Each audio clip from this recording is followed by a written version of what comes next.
Los reformadores se dieron a la tarea de establecer qué era la iglesia. Para ese momento histórico era algo crucial que ellos pudieran definir qué era la iglesia, porque había una organización que establecía: nosotros somos la iglesia y somos la única iglesia. Y como escribieron los antiguos, que dicen que hay una sola iglesia, nosotros, esta organización, somos la verdadera y única iglesia. Entonces, en el periodo de la Reforma, estos hombres se dieron la tarea de descubrir por medio de las Escrituras qué es lo que verdaderamente es la iglesia. Y es por medio de eso que llegamos a la conclusión de que la iglesia, la verdadera iglesia, es la asamblea de todos aquellos que vivirán eternamente en la presencia de Dios por los méritos de Cristo. Que efectivamente solo hay una única y verdadera iglesia. Que esta verdadera iglesia trasciende países, trasciende culturas, trasciende generaciones, trasciende denominaciones. Y que todas las personas que han de estar en la presencia de Dios son la verdadera iglesia, compuesta por Abel, Noé, Abraham, Moisés, David, Ezequías, Pedro, Juan, Pablo, Esteban, Timoteo, Ignacio, Policarpo, Clemente, etcétera, etcétera. Entonces, la verdadera iglesia, que es solo una, está conformada por todos aquellos que han sido llamados por medio del Evangelio a salir del mundo y que por medio de la fe en Jesucristo son salvados para estar eternamente con Dios. Todos estos hombres vieron a Cristo. Tal vez no lo vieron como nosotros lo entendemos hoy en día, con una claridad de la cruz y del Evangelio y de dónde nació, en qué tiempo. Pero todos aquellos hombres, el Evangelio les fue predicado desde la promesa de un hijo, desde un arca de salvación o desde un sacrificio que agrada a Dios o una simiente prometida.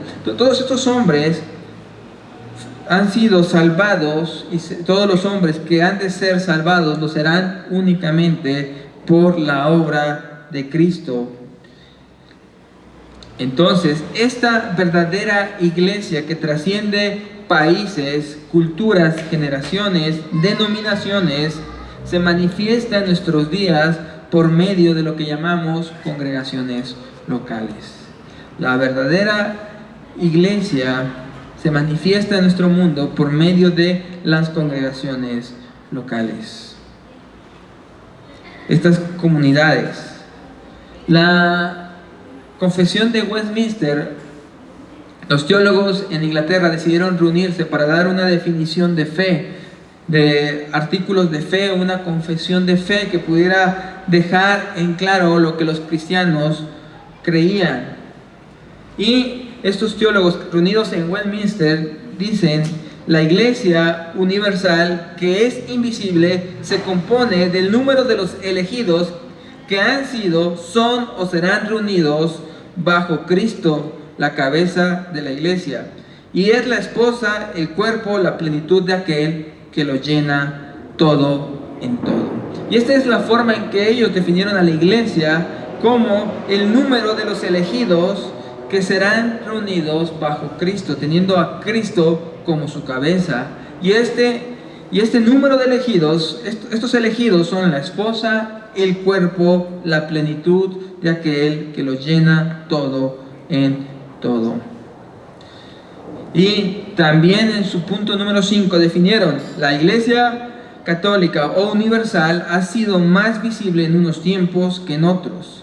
Las iglesias específicas que son parte de ellas son más puras o menos puras, de acuerdo a cómo se enseñe y se abrace la doctrina del Evangelio, se administren los sacramentos y se celebre con mayor o menor pureza el culto público en ellas. Es decir, que esta iglesia invisible, esta iglesia que trasciende los países, las culturas, las generaciones, las denominaciones, se va a manifestar en pequeñas comunidades visibles.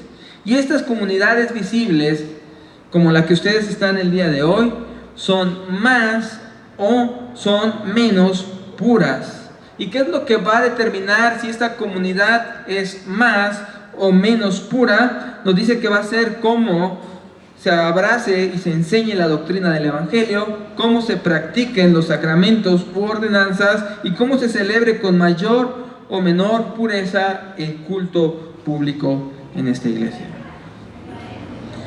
Debemos entonces ver que la pureza de la iglesia va a estar en torno a cómo la enseñanza y la práctica de la iglesia se apegan más al evangelio revelado en las escrituras. Cuán bíblica es la práctica de una iglesia o cuán apegada a la escritura es la práctica de una iglesia. Eso va a determinar si una iglesia es más pura o una iglesia es menos pura. Y como nosotros, como cuerpo de Cristo, que nos reunimos y nos congregamos en esta iglesia local llamada Vida Abundante, estamos anhelando y deseando que nuestra iglesia sea cada día más pura. Es decir, que esta iglesia sea purificada, esté en este proceso de purificación. Ese es un anhelo y un deseo para todos los que conformamos esta iglesia. Algo que debemos tener en claro al hablar de la pureza de la iglesia es: ninguna iglesia es completamente pura. Todas las iglesias son o más puras o menos puras, pero ninguna es perfectamente pura o completamente pura. Por dos razones: porque en la manifestación visible de la iglesia también se van a introducir lobos vestidos de ovejas. Es decir, no todo lo que brilla es oro dentro de la iglesia. No todo el que viene es un verdadero creyente. Y eso va a afectar que pues haya personas incluso dentro de la membresía de una iglesia que puedan ser personas no regeneradas o personas no nacidas de nuevo. Pero también otro de los aspectos que va a afectar la pureza y nos va a costar distinguir entre un creyente verdadero, genuino y uno que no lo es que el creyente genuino todavía está en una lucha constante contra el pecado. No es un ser perfeccionado y en el cual ya no haya pecado, sino está constantemente en su lucha con el pecado. Y este pecado que todavía está presente en los verdaderos creyentes y esta apariencia que está presente en los falsos va a hacer que en muchos casos sea difícil distinguir quién sí y quién no es un creyente genuino o verdadero. Pero todas las iglesias, entonces, todas las comunidades, nosotros como Vida Abundante debemos procurar, los creyentes de la iglesia universal, la iglesia de Cristo, del cuerpo de Cristo, los que somos miembros del cuerpo de Cristo, debemos procurar que la comunidad local en la que nos reunimos sea cada día más pura. Cada día sea una comunidad más pura. Y por eso es que vamos a ver prácticas que son indispensables en una comunidad que se apega y vive conforme a las Escrituras. Hemos dicho que la forma en que nosotros tenemos nuestra práctica conforme a las Escrituras van a ser factores que van a mostrar que somos una iglesia más pura o una iglesia menos pura. Es un hecho que nosotros podemos ser una iglesia aún más pura.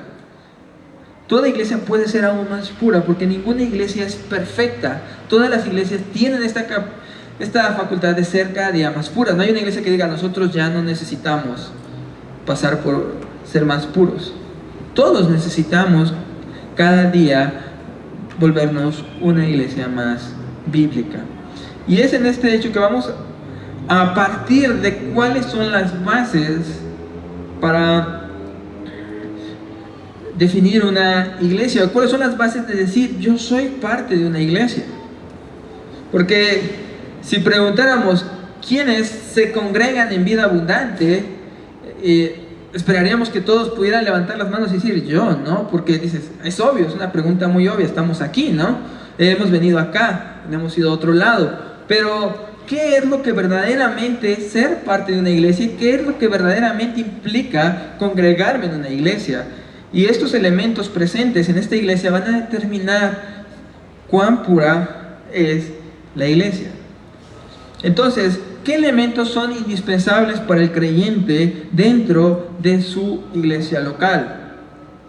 Vamos a ir a Hechos 2, verso 41, para ver cómo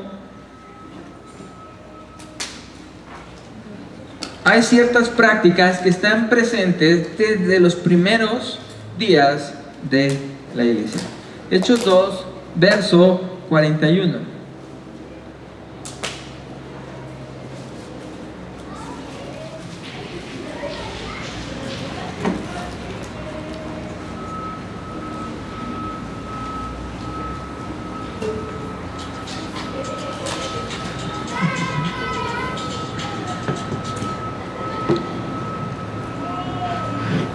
Ahí en Hechos 2, 41 daré lectura. Dice: así que los que recibieron su palabra fueron bautizados, y se añadieron aquel día como 3,000 personas, y perseveraban en la doctrina de los apóstoles, en la comunión unos con otros, en el partimiento del pan y en las oraciones. Vamos a darle contexto a nuestro texto. ¿Qué está sucediendo acá en Hechos 2, 41 y 42?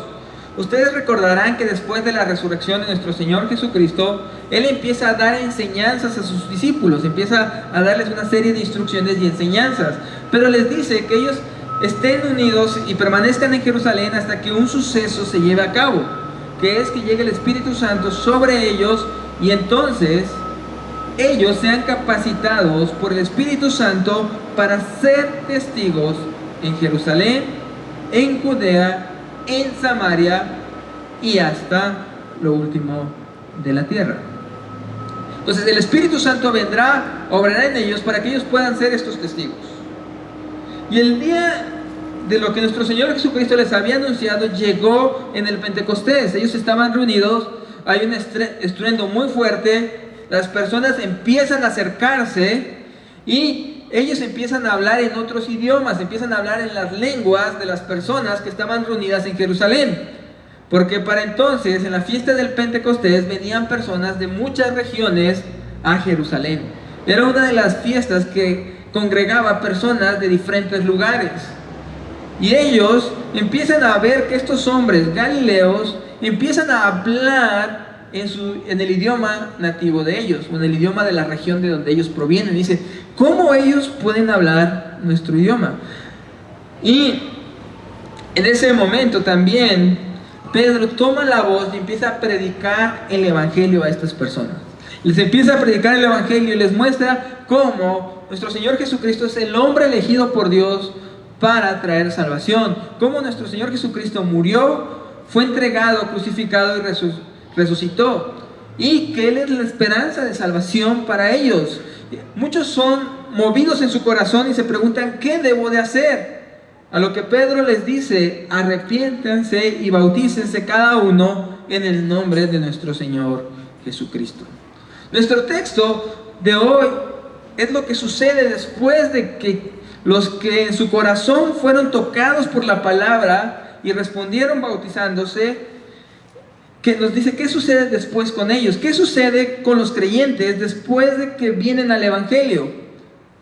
La Biblia no nos dice que ellos se regresan a sus casas a vivir su fe de manera personal e independiente, sino la Biblia nos dice que estos creyentes son unidos o integrados a una comunidad. Dice que se añadieron aquel día como 3,000 personas, y que juntos participaban o perseveraban en la doctrina de los apóstoles, en la comunión unos con otros, en el partimiento del pan y en las oraciones.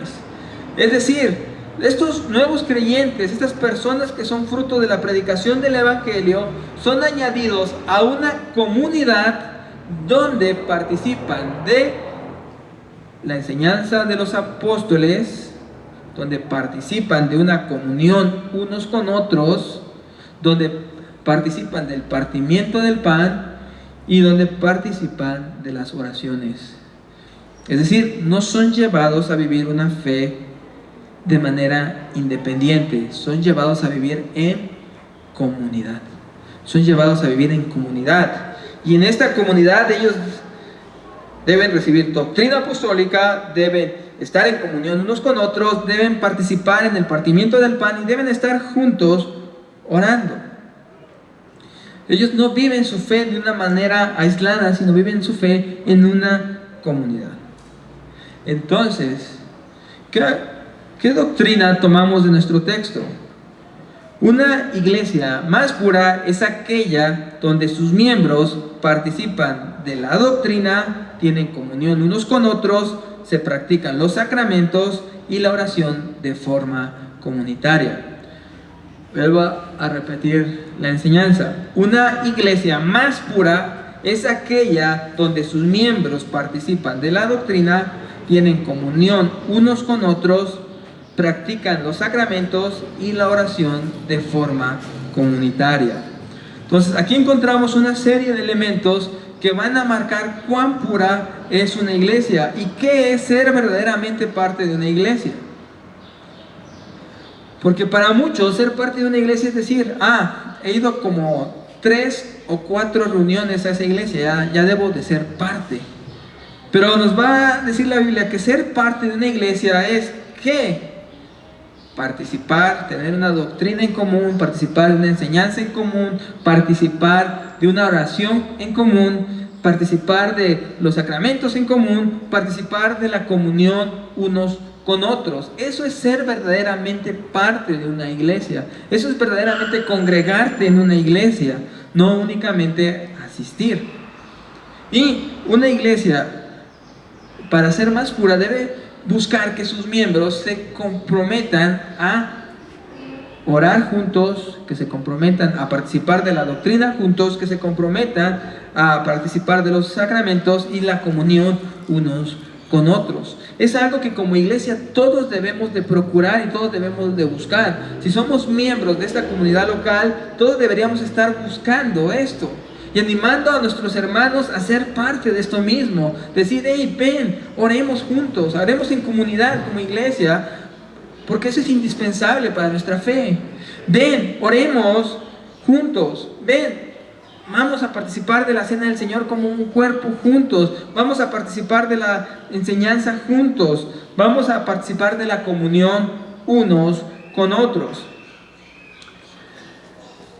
Estos elementos que vemos acá en Hechos 2:42 también están presentes en la historia de la iglesia.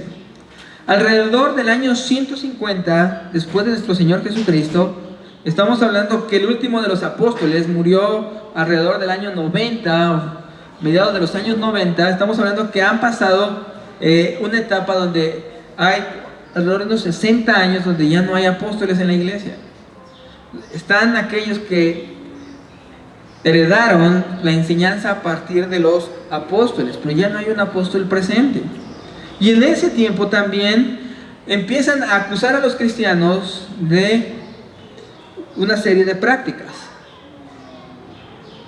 Les empiezan a llamar que ellos practicaban el canibalismo. ¿Por qué? Porque se reunían a comer y beber la sangre de alguien.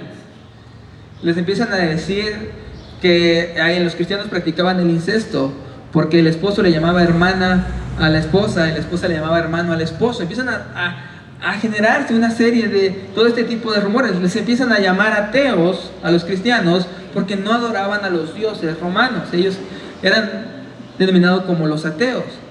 Y un hombre llamado Justino Mártir va a escribir una obra para la defensa del cristianismo en esta época, y la va a dirigir al emperador Pío, a sus hijos y al senado romano para explicar cuáles son las prácticas de los cristianos en esta época. Estamos hablando del año 150 después de Cristo.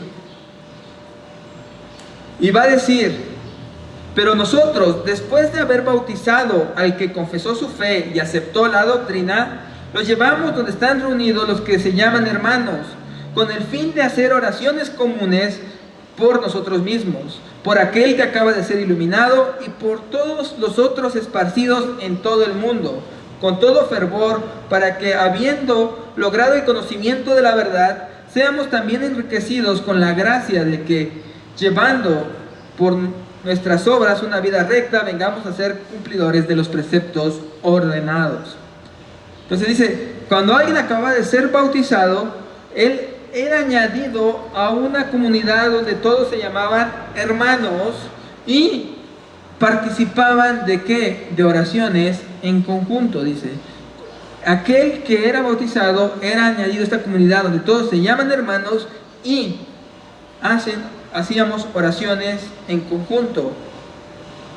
Y orábamos no solo por nosotros, sino por todos los que creen como nosotros en todo el mundo.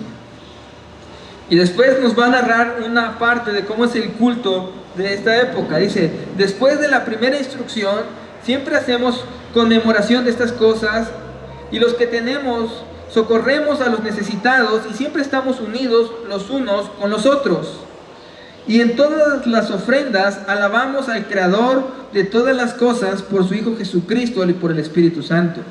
Y nos dice, y en el día que se llama del sol, este es el día domingo, se reúnen en un mismo lugar los que habitan en las ciudades, los que habitan en los campos, todos se reúnen en un solo lugar.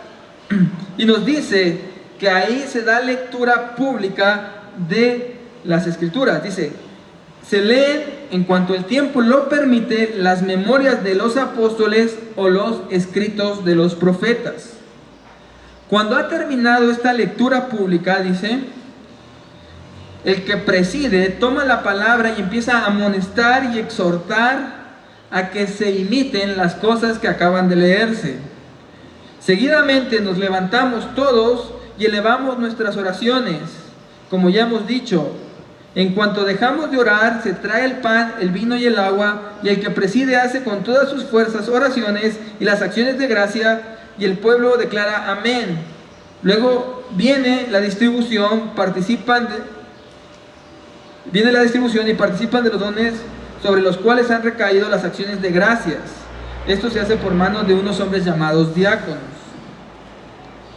Y posteriormente dice que el que quiere de su propia voluntad da ofrendas. No dice que obligadamente dan ofrendas, sino dice que el que quiere y de su propia voluntad participa de las ofrendas que son para socorrer a los necesitados. ¿Te das cuenta? Este culto llevado en el año 150, ¿qué elementos tiene? Oración, enseñanza apostólica, comunión y sacramentos. Los mismos 4 elementos que hemos leído, ¿dónde? En Hechos 2:42. Los mismos 4 elementos que hemos visto en Hechos 2:42 están presentes en la iglesia posterior a los apóstoles. Dice, cuando nos reunimos todos, participamos de la enseñanza apostólica, participamos de la oración, participamos de los sacramentos, participamos de la comunión unos con otros. Es decir, que la iglesia a lo largo de la historia ha participado de estos elementos como clave en su adoración. ¿Tú qué pensarías si vas el día de hoy a una iglesia donde no hay un solo instrumento, donde van y se echan la lectura de un capítulo completo de la Biblia y empiezan a hacer una amonestación larga a partir del texto de la Biblia y exhortar a cómo vivir de esta manera por un periodo largo de tiempo? Y al finalizar distribuyen los elementos de la cena del Señor. Y tú dirías, ¿y dónde está mi canción de Hillsong? ¿Por qué no cantaron acá Betel? Dirás, no vuelvo a ir a ese lugar. Y a veces nos fijamos en cosas tan secundarias como elementos sustanciales de nuestra fe y descuidamos lo primario. Hay personas que dicen, no, esta iglesia está mal. ¿Por qué? No, es que ahí usan la NTV y no usan la Reina Valera 60. Y hay hermanos que realmente se guían o se basan por ese tipo de cosas triviales para determinar cuán correcta o no es una iglesia. Ah, no, ahí hay sana doctrina. ¿Por qué? Porque usan Reina Valera 60. Incluso hemos llegado al extremo que alguna vez leíamos una declaración de fe que decía, reconocemos que la palabra de Dios es inerrante y sin errores y que la única versión inspirada por Dios es la Reina Valera 1960. Literalmente así decía esa declaración de fe. Pero esas son cosas secundarias. Nosotros como iglesia, como comunidad, debemos ver qué es lo esencial y lo primario de nuestra fe. Y lo esencial y lo primario de nuestra fe como comunidad es que participemos juntos ¿de qué? De la enseñanza apostólica, que participemos juntos de la oración, que participemos juntos de la cena del Señor, que participemos en una comunión unos con otros. Eso es ser verdaderamente una iglesia. Eso es ser parte de una iglesia, ser parte de esta iglesia. Eso es ser y congregarse en un lugar. No es únicamente decir, llego.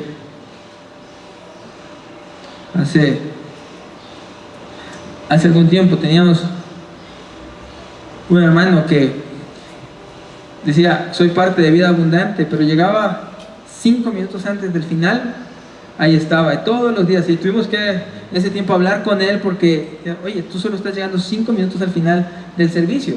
Y luego llegaba para hablar con algunas personas en específico, no llegaba para, digamos, para congregarse y ser comunidad. Y no debemos caer en esas prácticas porque eso no es ser parte de una iglesia. No es ser parte de una iglesia el participar medianamente en alguna actividad o llegar en algún momento sí y en algún otro no. Sino ser parte de una iglesia es que vamos a procurar todos esto. Que se practique la cena del Señor. Por ejemplo, si el día de mañana viene alguien, incluso el pastor, y dice, hermanos, vamos a cancelar este mes la cena del Señor porque va a ser el cumpleaños de mi hijo y vamos a celebrarlo. Entonces, ¿qué esperaríamos que la membresía, los creyentes dijeran? Sí, pastor, lo que usted diga. No, esperaríamos que la membresía dijera, pastor, la cena del Señor no se puede cancelar. La cena del Señor se tiene que llevar. Es un elemento clave para nosotros como iglesia. Es un elemento clave para nosotros como comunidad. No es negociable. Los miembros no vamos a permitir que no se celebre la cena del Señor en la iglesia. Los miembros no vamos a permitir de que no haya reuniones de oración. Los miembros no vamos a permitir de que no haya comunión unos con otros. No vamos a permitir que no haya enseñanza apostólica, que la iglesia no procure la doctrina apostólica. Entonces, hemos dicho que hay, al menos en este pasaje, 4, no son exhaustivos, vamos a ver otros elementos después que también van a aportar a la pureza de una iglesia, pero estamos viendo el día de hoy 4 prácticas que son elementales, que todos como iglesia participemos. La enseñanza apostólica, la comunión con otros creyentes, el orar juntos y el practicar juntos los sacramentos. Estaban presentes en Hechos 2:42, estaban presentes en el año 150 después de Cristo. Veamos cada uno de estos puntos. Empecemos. 1. Participar juntos de la enseñanza apostólica. Participar juntos de la enseñanza apostólica. Es un elemento clave para la pureza de una iglesia.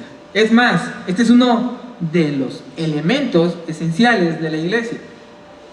Al punto que los reformadores llegaron a decir que donde no había una correcta predicación del evangelio, ahí no hay iglesia.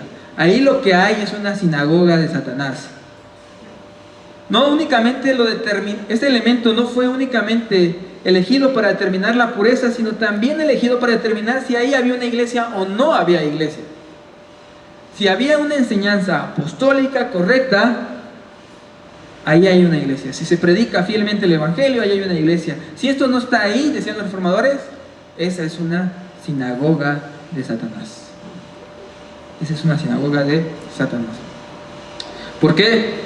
Porque la enseñanza apostólica es el fundamento sobre el cual la iglesia es edificada. Esto lo vemos en Efesios 2:20. En Efesios 2:20, el apóstol Pablo ha venido desarrollando la importancia de que los gentiles entiendan que también son parte del cuerpo de Cristo, de la iglesia. Les ha venido diciendo que antes había una pared de separación entre gentiles y judíos, y que esa pared ha sido derribada, que las enemistades han caído gracias a la obra de Cristo, porque Dios se propuso reconciliar a judíos y gentiles en Cristo por medio de la obra de la cruz. Y toda esta explicación que viene dando Pablo acá en Efesios 2:20 la cierra diciendo: edificados sobre el fundamento de los apóstoles y profetas, siendo la principal piedra del ángulo Jesucristo mismo. Y ahí viene esta parte importante de que la iglesia debe tener fundamentos apostólicos. ¿Y cuál es el fundamento apostólico? Nuestro Señor Jesucristo. Ese es el fundamento que los apóstoles crearon. Una verdadera iglesia debe procurar una enseñanza apostólica. Es decir, debe procurar una enseñanza conforme los apóstoles la enseñan. Y cuando hablamos de los apóstoles, debemos delimitar a Juan, Pedro, Pablo, Mateo, no algún apóstol de Guatemala o Centroamérica. Debemos limitarlo a los apóstoles que fueron designados directamente por nuestro Señor Jesucristo, que fueron designados por Él, porque los apóstoles fueron hombres elegidos por Cristo para predicar la enseñanza del Evangelio, la buena noticia de Cristo. Ellos fueron hombres certificados con señales, prodigios y milagros. Hay gente que dice: nosotros debemos replicar lo que está en el libro de Hechos. Debemos ver que lo mismo que está en Hechos se lleve hoy en nuestros días. Pero pregunto, ¿alguien ha conocido a alguien que vaya caminando y con su sombra vaya sanando? Nadie ha conocido a un hombre así. ¿Por qué? Porque no hay apóstoles. Porque Dios certificó a los hombres que tenía que certificar: Juan, Pedro, Mateo, Pablo. Dios certificó a los hombres que tenía que certificar. ¿Por qué? Era importante que a todos nos quedara claro quiénes eran estos hombres por medio de todos estos hechos, porque ellos iban a colocar el fundamento de la iglesia. Porque sobre la doctrina de estos hombres iba a ser edificada la iglesia. Y el centro de la doctrina de estos hombres era Cristo, nuestro Señor Jesucristo. Los apóstoles existieron para poner el fundamento, y el fundamento era Cristo. Si hoy dijéramos: ya hay nuevos apóstoles, tendríamos que decir que Dios está colocando un nuevo fundamento. ¿Y quién puede creer que Dios va a colocar un fundamento fuera de Cristo? Nadie. El fundamento fue colocado, nuestro Señor Jesucristo es el fundamento puesto por los apóstoles y profetas, y sobre él es que la iglesia es edificada. Entonces, como iglesia, ¿qué debemos procurar? Como comunidad, para ser una comunidad pura, ¿qué es lo que nosotros debemos procurar? Una enseñanza apostólica. Queremos aprender de los apóstoles y profetas, queremos aprender de la Escritura, y solo la Escritura, porque no tenemos otro lugar que nos dé testimonio de los apóstoles y sus enseñanzas, solo la Biblia. No hay otro lugar al que nosotros podamos acudir para ver qué enseñó Pedro, qué enseñó Juan, qué enseñó Pablo, qué enseñó Mateo. Solo la Escritura es aquella que nos da la enseñanza de estos apóstoles. Nuestra conexión con los apóstoles es la Biblia, porque ahí es la enseñanza apostólica. Una iglesia donde esta enseñanza es combinada con enseñanza actual es una iglesia menos pura, porque no está entregando puramente la enseñanza apostólica. O en muchos casos habría que decir que es una sinagoga de Satanás, donde ya la predicación se centra en lo que les voy a enseñar que soñé ayer. Los cristianos no deben estar buscando en YouTube a ver quién fue al infierno y a quién se encontró de los famosos. Ese tipo de cosas no deben ser procuradas por nosotros. ¿Quién subió al cielo y a quién se encontró y a quién no? Esas no deben ser procuradas por nosotros. Como comunidad, ¿qué debemos procurar? La enseñanza apostólica. Debemos velar por la enseñanza apostólica, y es tarea de la membresía también velar por la enseñanza apostólica. ¿Qué le dice Judas a la iglesia? Cuando estaban siendo atacados por falsos maestros, les dice: vayan con los pastores y que los pastores reprendan a los falsos maestros.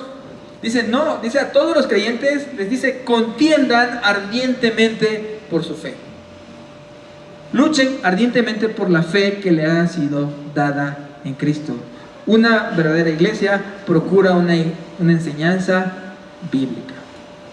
Tan importante era para los reformadores que dijeron: si ahí no hay una enseñanza bíblica, ya hay una sinagoga de Satanás y no una iglesia de Cristo. Nosotros como creyentes debemos procurar que se enseñe bíblicamente en la iglesia. Y uno de los grandes males de nuestra época son los movimientos independientes. Los movimientos independientes llegan a ser muy dañinos. ¿Por qué? Porque ¿qué es un movimiento independiente? Es un movimiento que no está asociado a ninguna denominación o a alguna iglesia. Y entonces, ¿eso qué provoca? Que la autoridad que define ahí las cosas, ¿quién es? El pastor. Y a medida que ese pastor habla con la verdad, la iglesia puede estar bien, pero si ese pastor se desvía, ¿a quién va a acudir la membresía? ¿Cómo van a exponer ese pastor o cómo van a cuidar de esa iglesia? No hay. Y estos movimientos independientes muchas veces nacen más por división. Alguien dice: yo tengo un llamado a ser pastor, aquí no me dejan predicar, ¿saben qué? Hermanos, los convenzo de mi idea y vámonos y iniciamos una iglesia acá en la cuadra. Y empiezan y están dependientes de ese hombre totalmente, de su enseñanza, porque no hay una autoridad más por encima de ese hombre. Nosotros también debemos procurar los mecanismos como iglesia que ayuden a que si se están enseñando una falsa doctrina, hay algún mecanismo para que esa persona pueda ser removida. Y eso lo permiten las denominaciones. ¿Por qué? Porque hay una estructura, si acá empezamos a hablar mal, ustedes tienen, los miembros, con la responsabilidad de ir y exponerlo ante la DIEL, que aquí el pastor de Vida Abundante está enseñando herejía. Y la DIEL tiene la responsabilidad de actuar y decir: ¿qué está pasando acá? ¿Qué se está enseñando? Entonces, y ya vino el presidente de la DIEL y también lo reafirmó acá, ¿no? Entonces, que si se llega a enseñar herejías, los miembros tienen la responsabilidad de ir y exponer eso que se está haciendo. ¿Por qué? Porque todos deben velar por una correcta enseñanza de la iglesia donde están. Todos debemos velar por una correcta enseñanza donde nos estamos congregando, que se enseñe la doctrina apostólica. Es nuestra responsabilidad como miembros de esta iglesia. Pero otra de las responsabilidades que vemos en el texto como miembros de la iglesia es poder estar en comunión unos con otros. Dice que perseveraban en la doctrina de los apóstoles, en la comunión unos con otros. Y acá se usa una palabra en griego que tal vez algunos ya conocen: koinonia. Es la palabra que se usa para referirse a comunión. Esta palabra tiene algunos sentidos interesantes que nos dan a reflejar que la comunión no es únicamente estar sentado al lado de alguien, sino que la comunión implica participar en las necesidades de alguien. La comunión no únicamente es sentarte al lado de una persona que no conoces. La comunión implica que vas a participar en las necesidades de esa persona. De hecho, en Romanos 15:26, donde se nos dice: porque Macedonia y Acaya tuvieron a bien hacer una ofrenda para los pobres que hay de los santos que están en Jerusalén. La palabra ofrenda aquí es la palabra koinonia.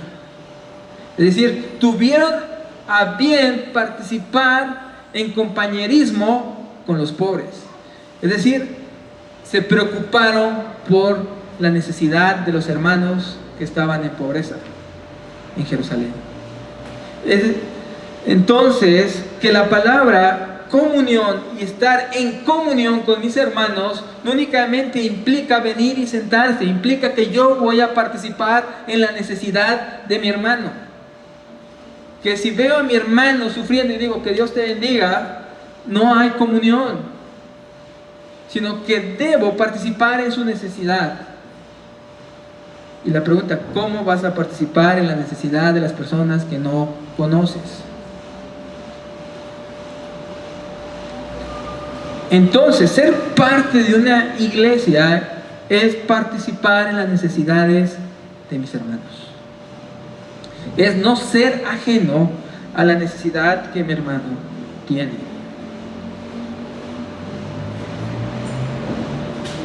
Si hacemos una lista de las apariciones en la Biblia de koinonía, muchas van a estar enfocadas hacia este tipo de ofrendas.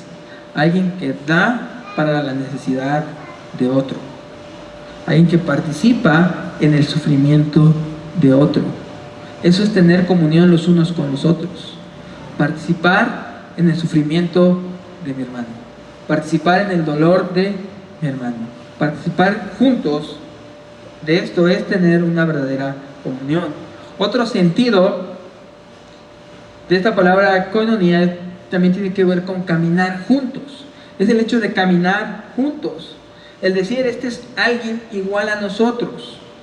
De hecho, los apóstoles, cuando Pedro, que es el último de los apóstoles, es llamado al apostolado, los demás apóstoles dicen que le dan la diestra en señal de koinonía. Es decir, la diestra en señal de compañerismo, la diestra para decir, él es uno de los nuestros, es un apóstol como nosotros.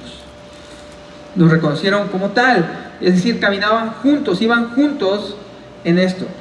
Y el versículo favorito también de todos los jóvenes solteros en la iglesia: no unáis en yugo desigual con los incrédulos, porque qué comunión tiene la luz con las tinieblas.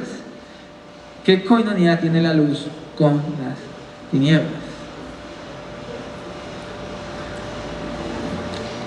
Compañerismo, caminar juntos, caminar de la mano, eso es estar verdaderamente en comunión. Eso es estar verdaderamente en comunión. Como iglesia debemos participar en las necesidades de nuestros hermanos.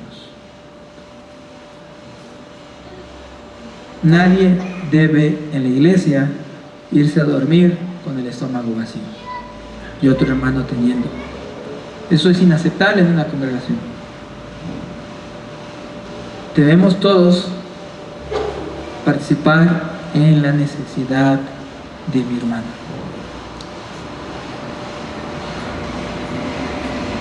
La confesión de Westminster acerca de este punto de la comunión entre los santos dice: todos los santos están unidos a Jesucristo, su cabeza, por su espíritu y por la fe, tienen comunión con Él en sus gracias, sufrimientos, muerte y resurrección. Están unidos unos a otros en amor, tienen comunión en sus mutuos dones y gracias, y están obligados al cumplimiento de tales deberes públicos y privados que conducen a su mutuo bien, tanto el hombre interior como el hombre exterior. Somos responsables y estamos obligados porque mi hermano sea edificado. Eso es tener verdadera comunión, tanto en su hombre interior como en su hombre exterior.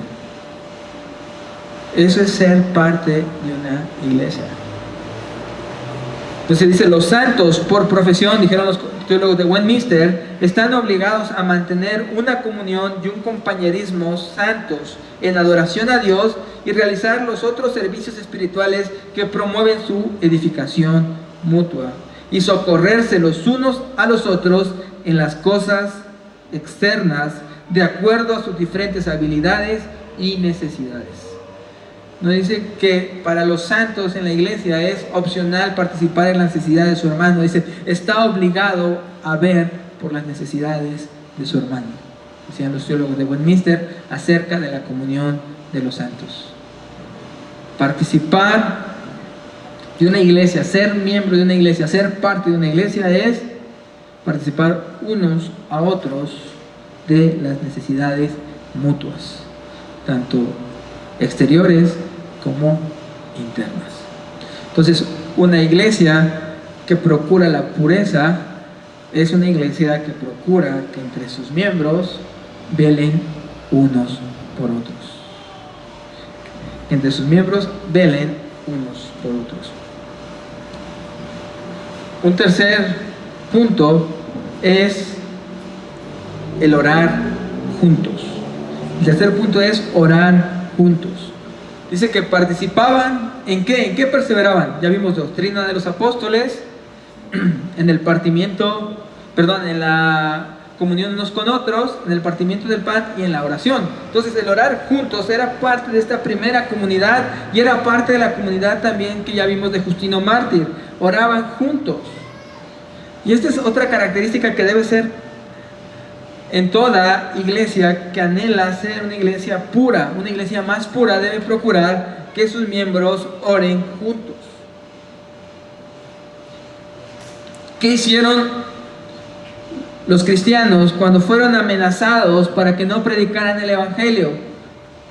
Cuando el Sanedrín los reúne y les dice a los apóstoles, no vuelvan a predicar en ese nombre.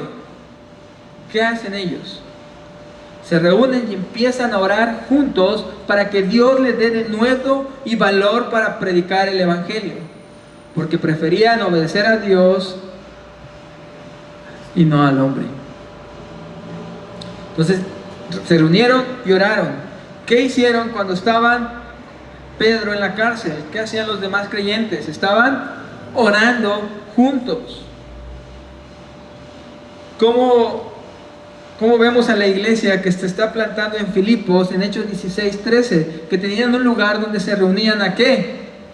A orar juntos. A orar juntos. La oración en comunidad es algo característico de la iglesia primitiva y es algo característico de la iglesia. Una iglesia que procura la pureza es una iglesia que debe procurar no solo que los miembros oren en lo privado, sino que también oren en comunidad. Que también se reúnan todos y empiecen a orar. Esto debe ser algo característico de nosotros.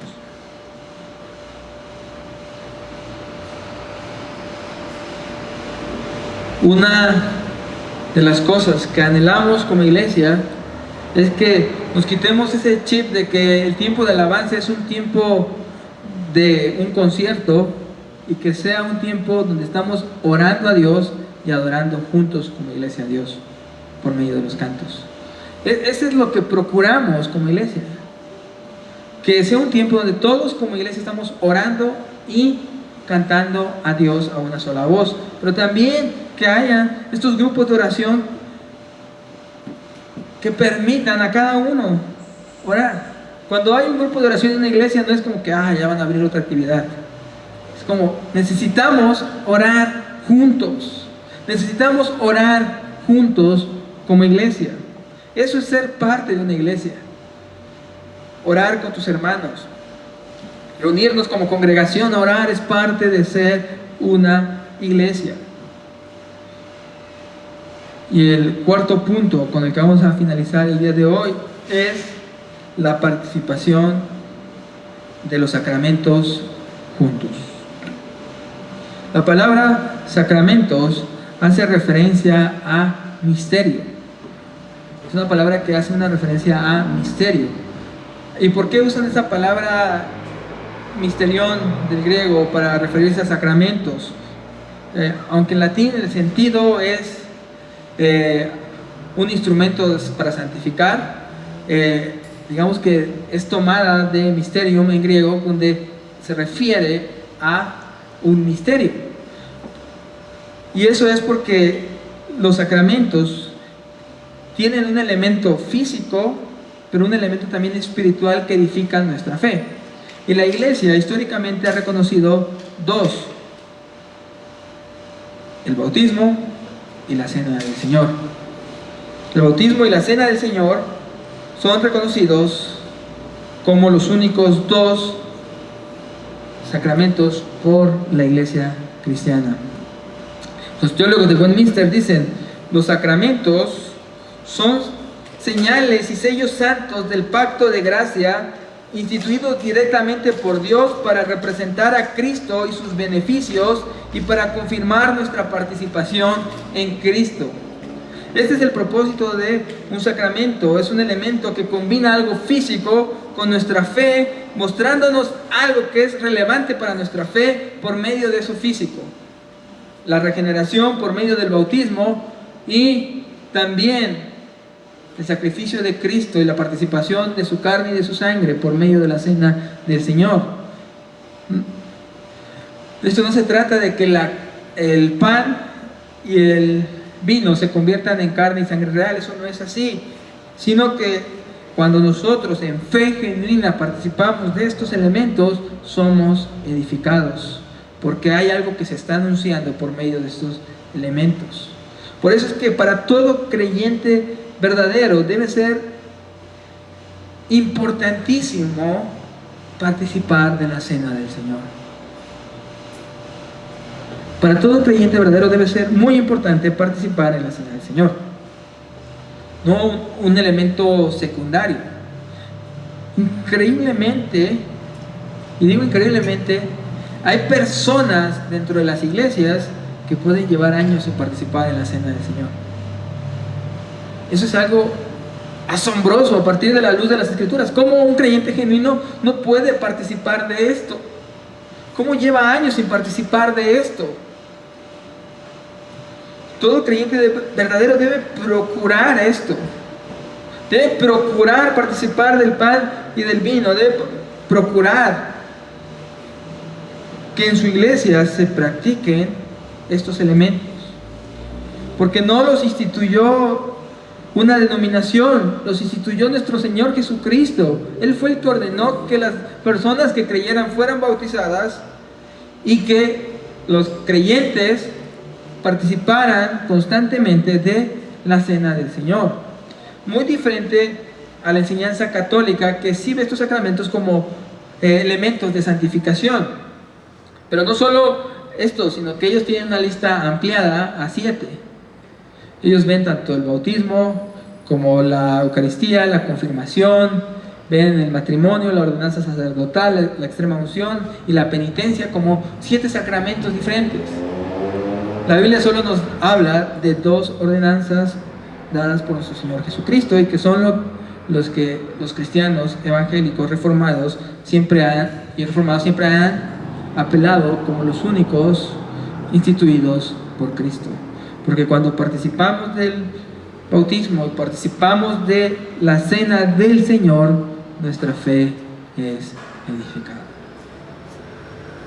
Entonces, mis hermanos, podemos hacer una recapitulación hasta acá y cuestionarnos: ¿soy parte verdaderamente de esta iglesia? O solo digo, voy a vida abundante. ¿Qué es congregarse verdaderamente en una comunidad local?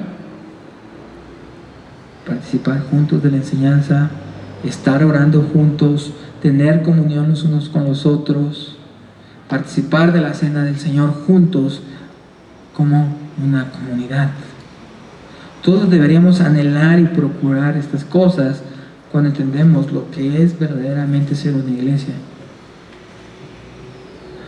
Cuando entendemos que la cena del Señor es la representación del sacrificio de Cristo, que es la carne y la sangre de Cristo, un recordatorio, una conmemoración de que Él murió por nuestros pecados y que al participar de estos elementos físicos nuestra fe es edificada espiritualmente. ¿Quién consideraría más importante ver un partido de fútbol o ver la final de la academia o algún otro evento? ¿Quién consideraría más importante otro suceso si entendiéramos correctamente lo que esto representa? Si entendiéramos correctamente lo que es la oración en comunidad. Alguien puede decir: es que yo oro en mi casa, no necesito orar acá. Nos hace falta leer más Biblia para darnos cuenta que los cristianos oraban en comunidad, ¿no? Además de orar ellos también oraban en comunidad y perseveraban en la oración en comunidad. Es un elemento esencial de nuestra fe. Todos estos debemos preguntarnos, ¿estoy participando de ello?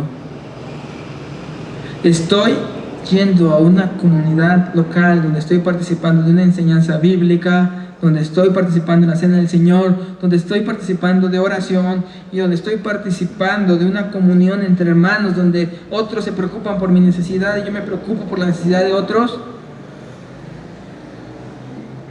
Porque eso es verdaderamente congregarse en una iglesia. Eso es lo que verdaderamente es ser una iglesia. Ser parte de Vida Abundante nos debe llevar a que juntos, acá estamos diciendo, estamos en comunión unos con otros y velamos porque todo esto se lleve como iglesia. Porque esto es de bien para nuestra fe. Para nuestra fe. Estos elementos están presentes en Hechos, están presentes en la historia de la iglesia. Porque son elementos importantes para nuestra fe. Cuando yo digo a mí no me interesa participar en la cena del Señor, estoy diciendo no me interesa ser edificado en mi fe. Como un creyente genuino puede decir eso? Como alguien que ha entendido el sacrificio de Cristo puede menospreciar todo esto. Entonces ser una verdadera iglesia va más allá de solo estarnos reuniendo un día a la semana. Ser una verdadera iglesia es orar juntos, tener compañerismo, participar de las ordenanzas o sacramentos, participar de una enseñanza bíblica sobre el fundamento puesto por los apóstoles nombrados por nuestro Señor Jesucristo. Esto nos lleva a evaluarnos y ver, necesito ser parte de una comunidad donde pueda participar de esto. Necesito integrarme en una comunidad donde yo pueda hacer esto. Y sé que no para todos Vida Abundante va a ser la iglesia donde van a estar. Muchos tal vez tengan que ir a otras iglesias y no pasa nada. Lo que a nosotros nos procura es que se congreguen, más allá de sea acá o sea en otro lado. Pero tienen que ser parte de una comunidad que procura esto para ustedes. Y ustedes deben decir, voy a ir a aquella iglesia porque me trataron bien y me dieron café. Nunca se practica la cena del Señor, nunca hay oración comunitaria, pero son buenas personas. Entonces, o no hay enseñanza bíblica, pero me tratan bien. Nosotros debemos procurar esto. Que donde nos reunamos, todo esto esté presente. Entonces, vamos a orar por nuestra comunidad, vamos a orar por Vida Abundante, para que Dios nos permita hacer una iglesia cada día más pura. Que estos elementos estén siempre presentes en nuestra comunidad y que los que hemos creído en Jesucristo podamos ser edificados en nuestra fe en todo esto. Y si al darnos cuenta de todo esto vemos que realmente no estamos siendo parte de una iglesia, que aunque consideramos que somos parte, vemos que estamos a lo lejos y no involucrados, congregándonos, si hemos creído en Jesucristo, podamos atender hoy al llamado de vivir nuestra fe en comunidad. Que podamos hoy recordar esa profesión de fe que hicimos y juntos perseverar como una comunidad en Cristo y solo en Cristo. Oremos. Señor, te damos gracias porque hemos sido rescatados por tu sacrificio. Te damos gracias, mi Dios, porque nadie está acá y nadie pertenece a la iglesia por sus méritos. Nadie está acá por su propio esfuerzo, por su propia capacidad e inteligencia, mi Dios. Señor, todo lo que tenemos y el hecho de estar acá son cosas que tenemos por gracia, Señor, que nos han sido dadas por tu gracia. Pero tú, Señor, no nos has llevado a vivir una fe de manera independiente, separados los unos de los otros, sino tú nos llevas, mi Dios, a colocarnos en una comunidad, Señor, Hemos visto que aquellos que creen son colocados dentro de una comunidad donde se enseña el Evangelio, se enseña que Cristo murió por nuestros pecados y resucitó y está sentado a la diestra de Dios, y donde el Evangelio es central. Señor, haz de vida abundante una comunidad que nunca se conforme a escuchar otra cosa que no sea el Evangelio y las Escrituras, Señor, las implicaciones de este Evangelio. Haz de nosotros una comunidad que clame y diga: queremos a Cristo, queremos conocer de Cristo. No nos interesan los sueños, las experiencias, lo que alguien vivió o alguien experimentó, nos interesa Cristo. Haz de nosotros una comunidad centrada en esto, mi Dios. Haz de nosotros una comunidad, Señor, que procura la enseñanza bíblica, que vela por la enseñanza bíblica, Señor.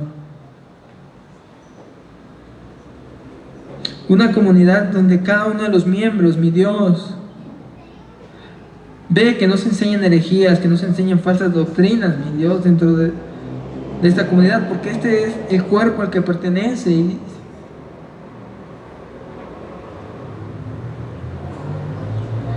Porque esta es la familia en la cual Dios nos ha añadido.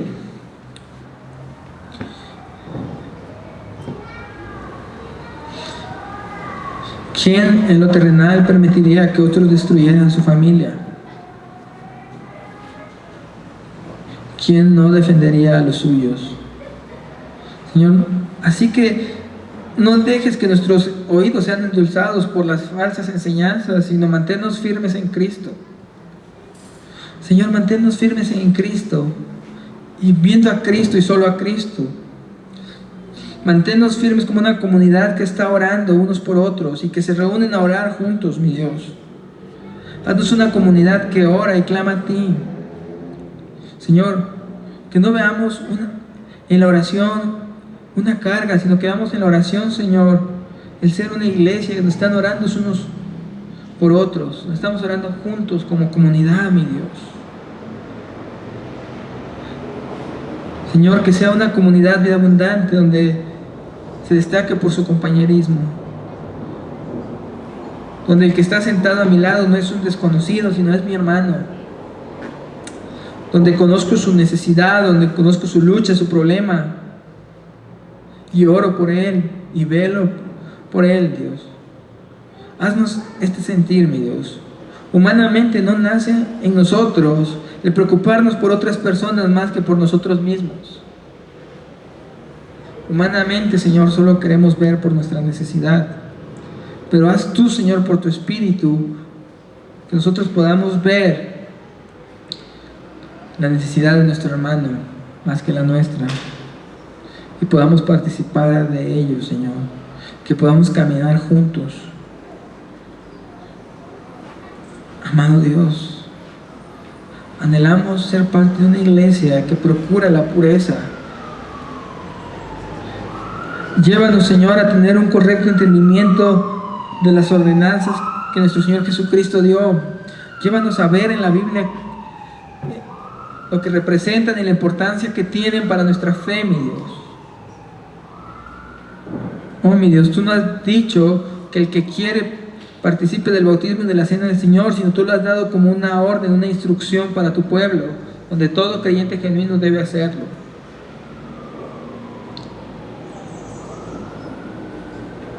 Amado Dios, perdona nuestros pecados al no procurar una iglesia pura, Señor.